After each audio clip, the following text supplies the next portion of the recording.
Wixom, Western and Northern West Bloomfield. Going off of the previous discussion with the Second Amendment sanctuaries, counties, tomorrow morning in the House Judiciary Committee in Lansing, Rep. Gary Eisen from St. Clair County submitted a resolution at the state level that he will be testifying to tomorrow morning to his resolution that basically reaffirms the right of Michigan residents to keep and bear arms under the Constitution of the State of Michigan and the Constitution of the United States.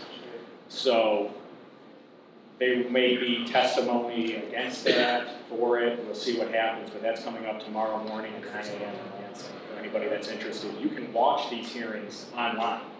You can go to the House of Representatives website and click on the different committees' schedule, and it's called House TV, and you can watch them live and even record it afterwards. So any of you interested can pull that up and see what's happening with that.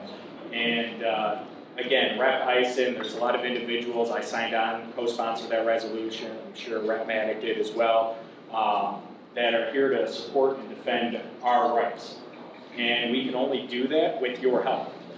Because what's happening in Virginia can absolutely happen here just next year after this election if I'm not reelected. It could come down to my seat. I'm the #1 targeted seat. We have 58 Republicans in the House and 52 Democrats.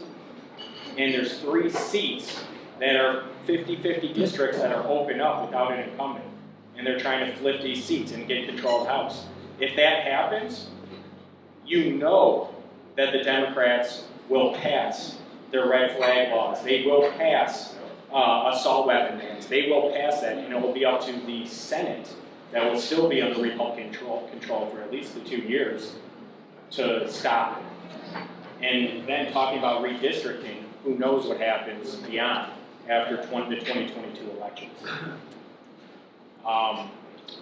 Besides that, and talking about the drag queen story time, can go into that for a while, but there are colleagues of mine that have been discussing this and other issues, and will be bringing up legislation shortly to curtail doctors and parents from doing hormone or sex reassignment therapy on minors.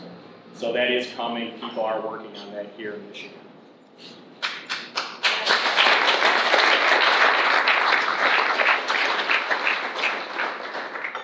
See a colleague, Rep. Ann Boland from Livingston County.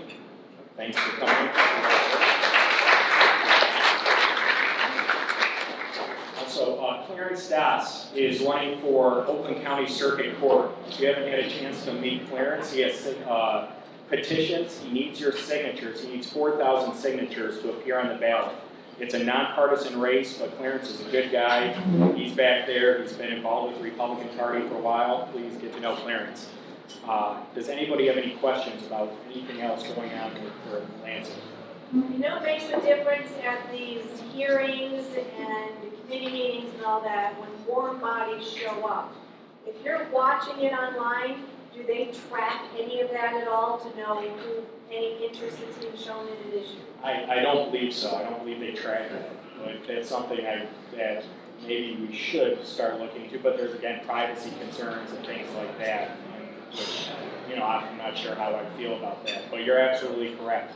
Especially with anything contentious, coming there, going in person, you know, to support these things does make a difference sometimes with the representatives, and it does overall with seeing that support. One thing that I learned is I thought you had to be invited to come and testify in support or against bills. You don't. You can go up there and request and put in a request from the chair, and if there is time, you will be permitted to speak on that. So anybody here can go to a hearing, request, and even talk to whoever chairs the committee, talk to their staff before, especially if you feel passionate about an issue, to say, hey, I want to come, I want to testify in this, and they could even get a confirmation before you take your time driving all the way to Lansing. But it is easy to reach out, contact your representatives' offices to coordinate these things. So you can be more involved in the process. But like that, we spoke on House Bill 5229 last time. That's the expansion of the, well, they call it the RTA, but it's not the RTA, it's the Michigan Partnership Act. It's a workaround to expand transit here. And when you're talking about support and getting in there and affecting representatives, what we have been doing has been working. The AFP has been texting people and doing a lot of work behind the scenes, getting out to constituents of some of these representatives of their districts, and they've been flooding their offices with phone calls and emails, and we've been hearing about it. And those representatives are complaining to the sponsoring rep and to leadership. So it has been working. It has been put on the back burner for now.